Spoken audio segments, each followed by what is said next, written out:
outros vídeos, eu falei um pouco sobre as divergências entre os racionalistas e os empiristas. Quando rola uma treta, é comum aparecer alguém querendo acalmar os ânimos, tipo, deixa disso, parou, respira. Nessa treta entre os racionalistas e os empiristas, quem faz esse papel é o filósofo Immanuel Kant. Na verdade, ele chama a treta para ele. O que ele faz é meio que dizer que tanto os racionalistas quanto os empiristas são um bando de ingênuos. Acreditar que todo conhecimento adquirido vem dos sentidos é dar muita moral para os sentidos. E por outro lado, quem dá muita moral para a razão também não fica atrás dessa ingenuidade. O Kant pondera as argumentações dos racionalistas e dos empiristas. Sim, a nossa razão dá forma para o conhecimento, como dizia o Descartes, e sim, as informações vindas dos nossos sentidos são a matéria do conhecimento, como diziam os empiristas. Os dois estavam certos, segundo Kant.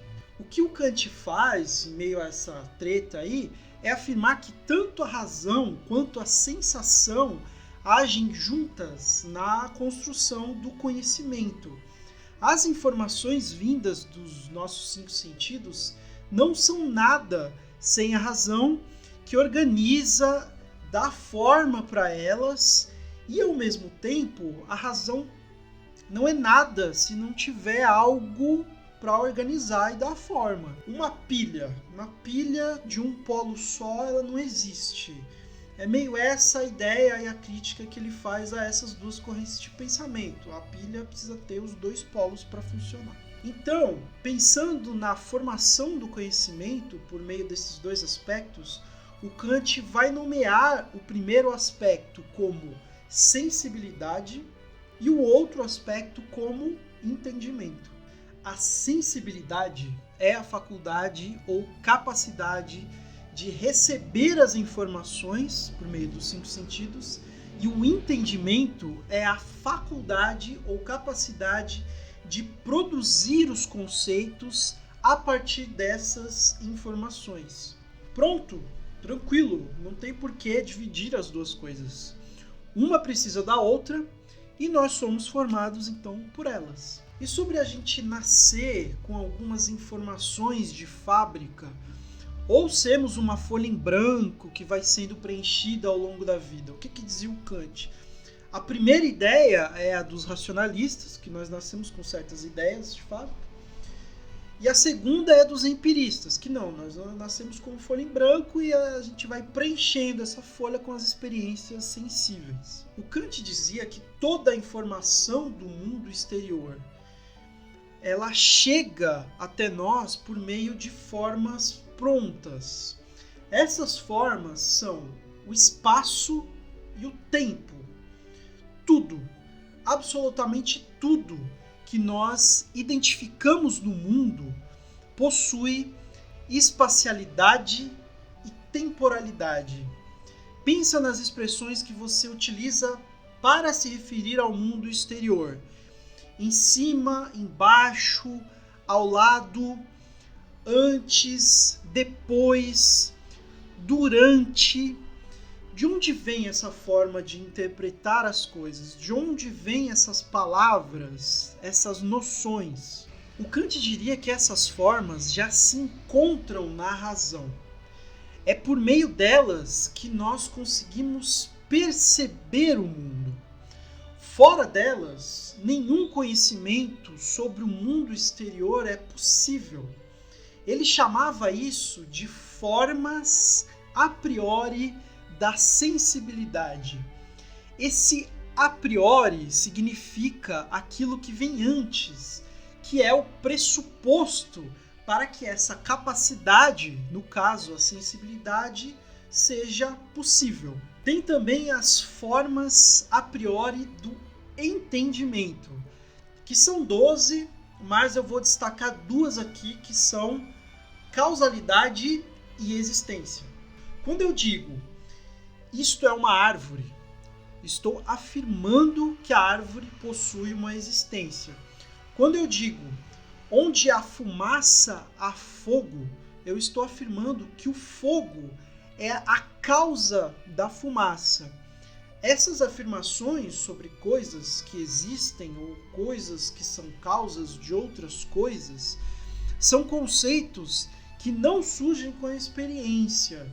São ideias vazias que a minha razão possui e que são preenchidas pela experiência. As relações de causa e efeito, ou a ideia de que algo existe ou não existem, elas já nascem comigo.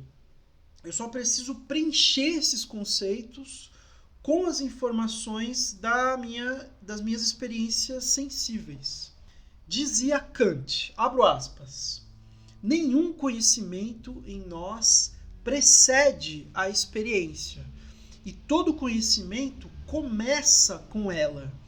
Mas embora todo conhecimento comece com a experiência, nem por isso todo ele se origina justamente da experiência, pois poderia bem acontecer que mesmo o nosso conhecimento de experiência seja um composto daquilo que recebemos por impressões e daquilo que nossa própria faculdade de conhecimento fornece de si mesma.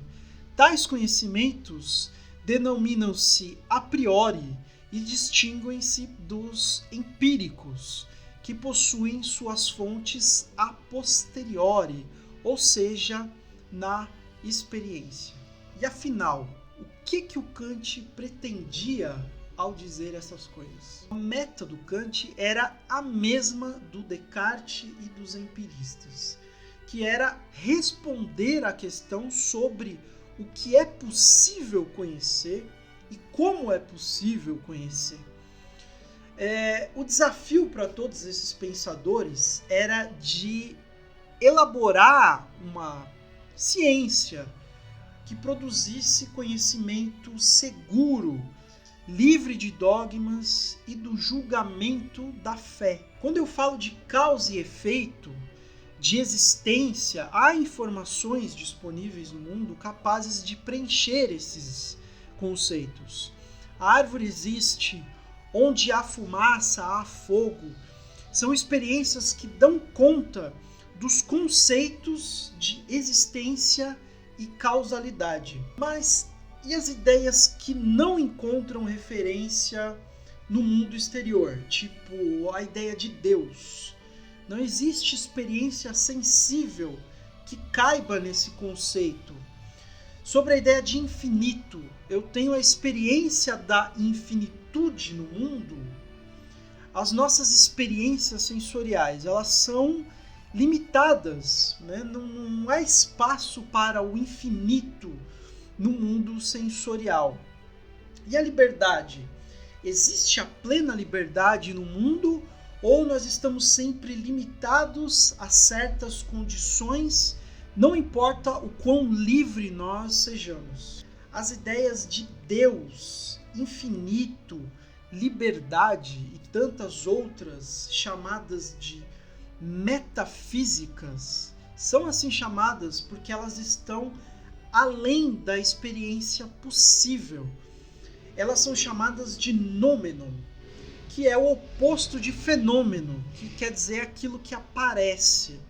O noumenon é aquilo que pode ser pensado, mas não pode ser conhecido de fato, pois não é experimentado. E aí o Kant dá um banho de água fria na pretensão humana de tudo conhecer. Segundo Kant, o conhecimento humano é limitado. Ele apenas consegue ser construído por meio de bases limitadas.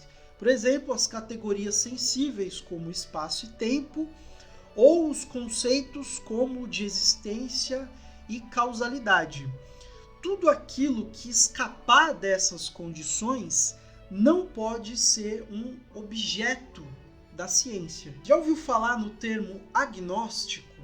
Então, o agnóstico, ele reconhece justamente que a razão humana e os nossos sentidos são limitados e que, portanto, certas afirmações são impossíveis de ser feitas, tipo se Deus existe ou não. O agnóstico não consegue ser ateu e também não consegue ser crente. Ele é justamente um kantiano. A partir desses argumentos, o Kant constrói toda a sua filosofia.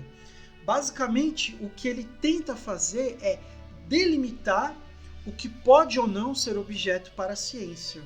E ao delimitar os seus objetos, a ciência pode alcançar mais rapidamente o seu desenvolvimento sem perder tempo com problemas insolúveis para a razão. Assim, o Kant dá importância para a razão prática e não para a razão puramente especulativa.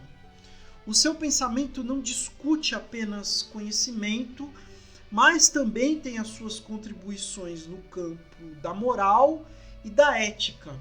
Afinal, a ética, ela pede uma prática, enquanto tenta lidar com conceitos que fogem da experiência empírica, como os valores de bem e mal, ou justiça, etc. E esse foi um singelo resumo da filosofia kantiana, que teve profundo impacto no modo de pensar a ciência, a ética, e serviu de base para o que é chamado de iluminismo, que é o projeto de libertação do ser humano do passado medieval. Iluminismo lembra iluminado, iluminação, que se refere à luz da razão.